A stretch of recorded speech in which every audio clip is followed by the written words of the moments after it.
Saudara anggota DPRD DKI Jakarta fraksi PSI menemukan adanya praktik makelar yang mencoba mengambil untung dari pembebasan lahan warga Kali Ciliwung yang akan dinormalisasi Pemprov DKI Jakarta.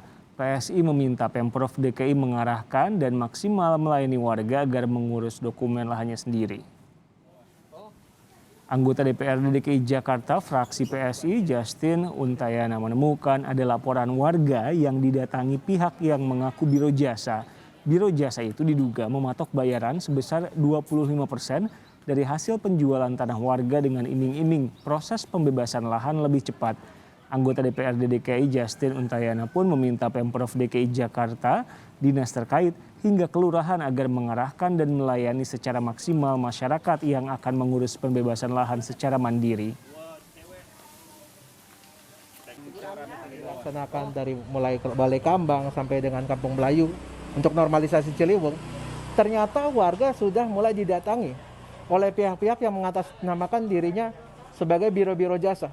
Biro-biro jasa ini menyebarkan informasi pada masyarakat bahwa bila mana masyarakat menggunakan jasa mereka untuk mempersiapkan surat-surat dalam rangka untuk tanahnya dibebaskan, maka semuanya akan lebih cepat dan mereka akan didahulukan. Di situ tertulis bahwa biaya dari biro jasa ini adalah sampai dengan setidaknya itu 25%. Jadi pembagian kompensasinya adalah 25-75 oleh biro jasa. Tapi itu pun tidak termasuk dengan biaya-biaya lain yang mungkin timbul yang bisa ditagihkan kepada masyarakat. Ini menimbulkan kekhawatiran untuk saya.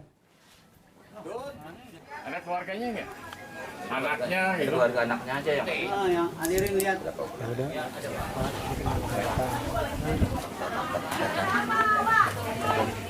Sementara itu petugas Sudin atau Suku Dinas Perumahan Jakarta Timur mulai mendatangi permukiman warga di RW 03 Kelurahan Cawang, Jakarta Timur untuk mendata warga yang terkena proyek normalisasi Kali Ciliwung.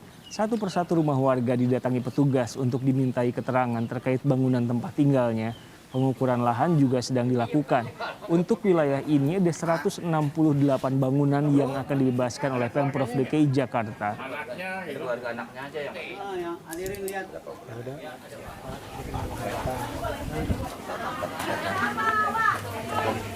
Itu siapa?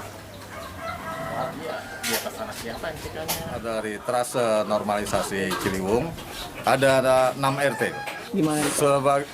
Keseluruhan warga sudah menyerahkan berkasnya di kelurahan. Karena mereka sadar diri, mereka tinggal di satu lingkungan yang boleh dibilang lama lah, meskipun dalam undang-undangnya mereka sudah menguasai selama lebih dari 20 tahun. Lurah Cawang meminta warga agar mengikuti prosedur dalam pendataan bangunan maupun lahan yang terkena rencana relokasi normalisasi Sodetan Kali Ciliwung. Hal itu menjawab terkait isu adanya maklar tanah yang bermain dalam proyek. Pihak kelurahan akan melakukan pendampingan bagi warga. Pak, ini MCKRT 8 aja. Tentunya adalah warga ikuti dengan protokol ataupun apa yang disajikan oleh tim yang turun di wilayah. Ya, salah satunya adalah dengan tadi yang saya bilang, ya, apa yang menjadi hak dari warga itu sendiri. Ya, itu memang sudah tugas kita untuk sama-sama memberikan rasa aman kepada warga, khususnya yang memang terkena normalisasi Ciliwung.